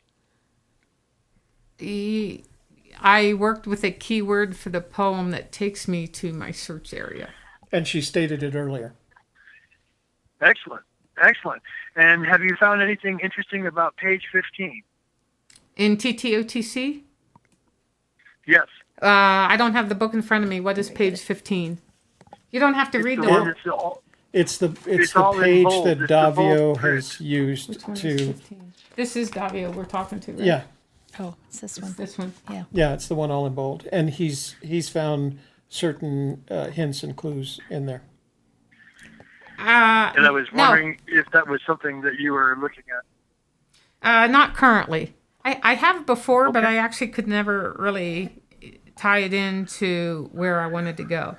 It might be there, but I don't think I have found it. Well, right on. Oh, she's whipping out the book. Yeah, well, we've already we're 30 seconds ahead of you, so. Oh, the delay, yes, of course. Yeah. I can't look at the screen and talk at the same time. Sorry. So, since you've got the book open, do look on page 7 at the very last word on the left. Okay. I found that to be very interesting, since at my search site, as I look up, I see a dog, I see a hound, I see very clearly a hound as a rock formation in my site. So I have found words in there that confirm where I'm at. I was wondering if you had found anything like that in your travels. Yeah, for sure. But hound, as in The fox dogs? dresses like a hound. I don't think. I can't recall right now, spur of the moment, that I have ever used hound. But who's to say that that's, Forrest has said the person that finds it's going to find it mostly with their imagination. So I think if you see a hound, that's that's geographic feature, I'd say go there. Yes. I would. Exactly. So this is part of the confirmation I have in my location that I'm in the right spot. I haven't found the box within this area, this field, this space, but I have found the bench, I found the blaze with quick down, and I have found the bench. I have found, which is farther on the Baco, and then I have found the hound. Actually, in more than one place, I have found a window rock or a hound, and it's made my confidence extremely high because I have found all these little things in the field that equal things in the books. In other words, how do you know in your right place? There's got to be something in the poem or the book that is a confirmation that you're in the right place, right? I totally agree. So it has to either be yes, it has to be in TTOTC, right. and of course the poem is in TTOTC. So one or the other. So I'll tell you what. That's my opinion. Yes. I can dig it. So what I'm going to do is I'll mail you my little video. I didn't mail it to Toby or Shelley yet, and the one I mailed to K-Pro and Mike, they said it was too complicated. Fenn wouldn't be that complicated, and I don't disagree. I think my salt is very complicated, but since it's not been found all this time, I would imagine there's probably more going on than one thinks. It could be seemingly complicated, but in a fourth grade kind of way. So I tell you what, I'll send you my solve, and ever so curious on what you've got to say about it, and then we'll talk from there. How's that? I have a quick question though. Is it in Wyoming, or yes. Is it going to be in my area? Because if it's my area, I don't want to see it. I don't know where your area is, but I doubt it is. I'm on BLM land, that's for sure. You got it. Yeah, but I can be on BLM land too. It. So I'm sort of what I'm going to do is I'm not going to show you where it is in Wyoming or how I figured out Warm Waters Halt. I will give you my keyword. I will show you the local area. I will show you the other piece of information that lays over on top of it. I will show you these critical parts, which I think if you see these parts, you're going to have some questions. And so I'm just going to see what happens from there. I think it'd be fun. Since you put all this time into it, I thought another perspective you would enjoy. That's where I was thinking. Okay. Yeah, just don't give me. Be as general as you can, just in case it overlaps where I go. No, I'm not worried. Okay. But I will show you photographs of the things I have found that equal the blaze, and all these other parts. In other words, I'll put the little story together, and I'm just ever so curious what you will say about it. Okay. And we'll go from there, just for fun, just for kicks. Okay. Hey, much love, Princess Shelley. Toby, right on. Merry Christmas. Happy New Year's to everyone. And today I have gone around the sun 62 times. This is happy birthday. Day. We need to play the happy birthday this video. This is, we didn't, I saw his video. This is for you, Davio. Oh, yeah,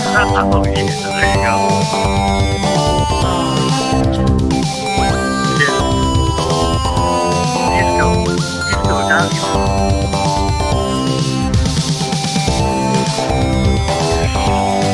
By the way, it's supposed to snow tonight.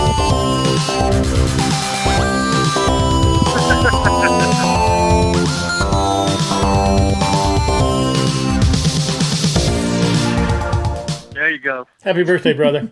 Thank you. Thank you, thank you, thank you. Much love to everybody. Stay safe. Happy New Year's. And here we go. We'll see you. Yeah. Too much snow. Just everybody start thinking melting. Get to think melt. Got melt, it. Melt. Melt. Melt some more. Okay. Very good. All right. Happy birthday to Davio and happy anniversary to the Fenns. Yes. 66 years. 66 years. Oh, okay. I'm going to take one more call, and then I'm going to turn on the Do Not Disturb sign. Hey, Chicago, you've reached Shelley, Cynthia, and Toby. What's your name, and what's your question for Cynthia? Yeah, it's Tony from Chicago. Hey, Tony, how are you doing? Tony is a non-searcher. Oh, okay. I'm a non-searcher, but Yeah. fan Yeah, but for he's a all you big guys. fan. And Okay. there's a question in the room that K-Pro had, and I don't think you guys asked it.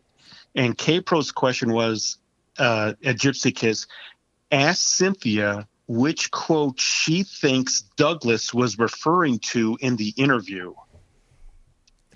She missed. She missed our conversation. Yeah. Toby, Shelley, and I think it was staged and that there isn't one. Yeah. So, K-Pro, you're going to have to watch the beginning of the show because at the end of the conversation about where we played Cynthia's video, Cynthia, Shelley, and I had a conversation because in that video, Forrest mentions that he and Doug Preston had met on October 27th, less than a week before you interviewed them.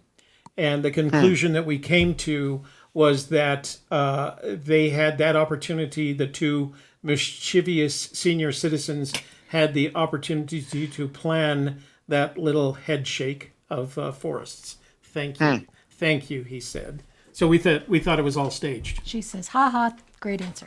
Yeah. Okay. So. Okay. All right. Well, thanks for picking. Okay. Cool. Picking up I'll on talk that. to you guys later. All right. You have I'll a good see evening. Bye. Bye. Okay. Phone lines are off. It is 9:00. We will get back to everyone Wednesday. Brad, I owe you a telephone call. I know, and I've got 1,000.